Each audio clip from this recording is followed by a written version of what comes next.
నమస్తే న్యూస్ 24 తెలుగుకు స్వాగతం. నా పేరు హరిప్రియ. ముందుగా వార్తల్లోని ముఖ్యాంశాలు ఇప్పుడు చూద్దాం.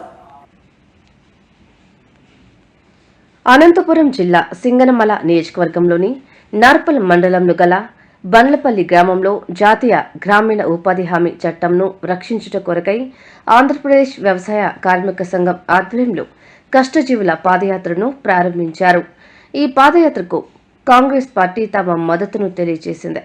ఈ పాదయాత్రలో సిపిఐ రాష్ట్ర పార్టీ ముఖ్య నాయకులు, జిల్లా పార్టీ నాయకులు, మండల పార్టీ నాయకులు, కూలీలు, రైతులు తదితరులు పాల్గొన్నారు. బడుగు బలహీన వర్గాలంతా కూడా ఈ యొక్క ఎండాకాలం పనులు లేవు కాబట్టి పొట్ట పోసుకునేదానికి అవకాశం దొరుకుతుంది. ఒక పూట భోజనం చేసేదానికి, అన్నం తినేదానికి తోడవుతుంది. కాబట్టి అలాంటి పథకాన్ని తీసివేసేదానికి, కార్పొరేట్లకు ఉడిగం చేసేదానికి ప్రభుత్వం పూనుకుంది. దానికోసమని దీని ప్రమాదాన్ని పోగొట్టి దీనికి రక్షణ కల్పించాలా ఉపాధి హామీ పథకానికి ఉద్దేశంతో వ్యవసాయ కార్మిక సంఘం పెట్టింది. దానికని వాళ్ళు కోరుతున్నది ఏమంటే 200 పని దినాలు పెంచండి అని. ఎందుకంటే ఇప్పుడున్నటువంటి పని దినాలు కాకుండా మరి ఎక్కువ రోజులు పెంచాలంటున్నారు. ఎందుకంటే పని చేసేదానికి అవకాశం కల్పించాలని అంటున్నారు. కానీ ఈ యొక్క కేంద్ర రాష్ట్ర ప్రభుత్వాలు పని చేసేదానికి కూడా అవకాశాలు కల్పించకుండా తక్కువ రోజులు పెడుతున్నాయి. కాబట్టి దాన్ని పెంచాలా, 700 రూపాయలు ఈరోజు వేతనం ఇవ్వాలని కోరుతా ఉన్నారు. వీళ్ళు కొంతమంది దుష్ప్రచారం చేస్తున్నారు. ఎంతసేపు చేస్తారా వీళ్ళంతా, 1 గంట 2 గంటల సేపు పని చేస్తారని చెప్పాలని కొంతమంది దుష్ప్రచారం చేస్తున్నారు. ఇది చాలా తప్పిది. ఆఖరికి పెన్షన్లు కూడా ఏమి పని చేయకుండా ఇంటి దగ్గర కూర్చోబెట్టి పెన్షన్లు ఇవ్వాల్సిన అవసరం ఉంది ఈ యొక్క పేదలకి, నిరుపేదలైనటువంటి వ్యవసాయ కార్మిక సంఘం వాళ్ళకి. అయినప్పటికీ కూడా కొద్ది కాలం 100 రోజులు పని చేస్తున్నారు. దాన్ని ఈరోజు నిర్వీర్యం చేసేదానికి అధికార పార్టీలో ఉన్నటువంటి వాళ్ళు ఈ యొక్క మేటీలు, తర్వాత అదేవిధంగా వీళ్ళు ఫీల్డ్ అసిస్టెంట్లు పెట్టుకొని వాళ్ళ ద్వారా ఈ యొక్క కూలీల సంఖ్యని ఎక్కువ చూపుతూ మరి తక్కువ మందితో పనిచేయించి ఎక్కువ మంది వేతనాలు కాజేసేదానికి ప్రయత్నం చేస్తున్నారు. ప్రభుత్వం దీన్ని అరికట్టాలని చంద్రబాబు నాయుడు, పవన్ కళ్యాణ్ దీనిపైన సీరియస్గా ప్రయత్నం చేసి ఈ యొక్క యంత్రాంగాన్ని పటిష్టం చేసి ఉపాధి హామీ నిధులు దుర్వినియోగం కాకుండా, ఇటువంటి బోగస్ రికార్డులు తయారు చేయకుండా వాళ్ళు చర్యలు తీసుకోవాలని కోరేదానికోసమే ఈ యొక్క పాదయాత్ర చేస్తూ ఉన్నాము. ఈ 75 సంవత్సరాల చంద్రబాబు నాయుడు పుట్టినరోజు సందర్భంగానైనా కనీసం ఈ పథకాన్ని అమలు జరిపితే ఆయన జన్మ సార్థకం అవుతుంది.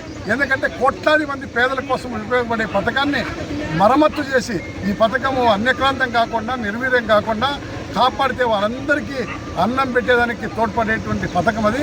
దాన్ని నిర్వీర్యం కాకుండా కాపాడాలని చంద్రబాబు నాయుడు గారిని, పవన్ కళ్యాణ్ని కోరుతా ఉన్నాం, డిమాండ్ చేస్తూ ఉన్నాం. ఈ మండల వ్యాప్తంగా ఉపాధి హామీ పథకము ప్రారంభించిన తర్వాత ఈ మండల వ్యాప్తంగా ఈ ఉపాధి అవినీతి చాలా కూరుకుపోయిందని ప్రజలంతా చర్చించుకుంటున్నారు. దీనికి ఏమంటారు? ఈరోజు మనము కొత్తగా అయినటువంటి ఎమ్మెల్యేలని చూసినప్పుడు అర్థమవుతుంది. కొత్తగా ఎన్నికైనటువంటి ఎమ్మెల్యేల దగ్గర అధికార పార్టీ కార్యకర్తలు ఏం కోరుతున్నారా అంటే మొట్టమొదటి ఈ స్టోర్ కోరుతారు. దాని తర్వాత ఇప్పుడు కొత్తగా వచ్చినది ఏమంటే బెల్ట్ షాప్ అడుగుతారు. తర్వాత 3వ వచ్చి ఫీల్డ్ అసిస్టెంట్ కావాలని పోటీలు పడతారు గ్రామాల్లో. ఎందుకోసం ఆ ఫీల్డ్ అసిస్టెంట్ మీద అంత పోటీలు పడుతున్నారు? అవసరమైతే ఘర్షణలు కూడా చేసుకుంటారు. ఏమిటంటే దాంట్లో ఉండే ఆదాయం ఏమంటే ఫీల్డ్ అసిస్టెంట్ చేతిలో ఈ అటెండెన్స్ చేసే సౌకర్యము, ఏ గ్రామంలో ఎంతమంది పనిచేస్తున్నారు అనేటువంటి సౌకర్యము వాళ్ళ చేతుల్లో ఉంది. కాబట్టి దానికోసమే ఫీల్డ్ అసిస్టెంట్ పోస్ట్ కావాలని ఎమ్మెల్యేల పైన ఒత్తిడి చేస్తారు. ఎమ్మెల్యేలు కూడా అందరికీ ఇవ్వరు, వాళ్ళ పార్టీ కార్యకర్తలందరికీ.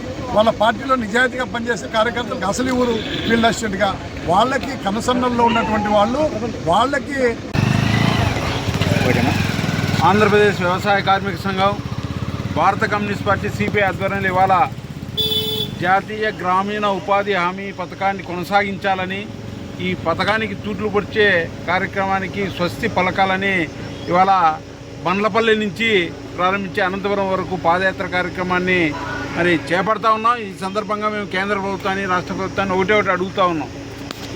ఉపాధి హామీ చట్టానికి తూట్లు పొడిచే కార్యక్రమం జరుగుతుంది. దానికి వెంటనే స్వస్తి పలకాలని, జాతీయ గ్రామీణ ఉపాధి హామీ పథకానికి నిధులు పెంచాలని మరి ఇవాళ డిమాండ్ చేస్తూ ఉన్నాం. మరి రాష్ట్రంలో కూడా మరి గ్రామీణ అభివృద్ధి శాఖ మంత్రి పవన్ కళ్యాణ్ గారు ఇవాళ కొత్త భాషను చెప్తా ఉన్నారు. వ్యవసాయ పనులకి అనుసంధానం చేసేమనే పేరుతో ఇవాళ నిధులను మళ్లించే ప్రయత్నం చేస్తూ ఉన్నారు, పక్కదారి పట్టించే ప్రయత్నం చేస్తూ ఉన్నారు. దానికి వెంటనే స్వస్తి పలకాలి.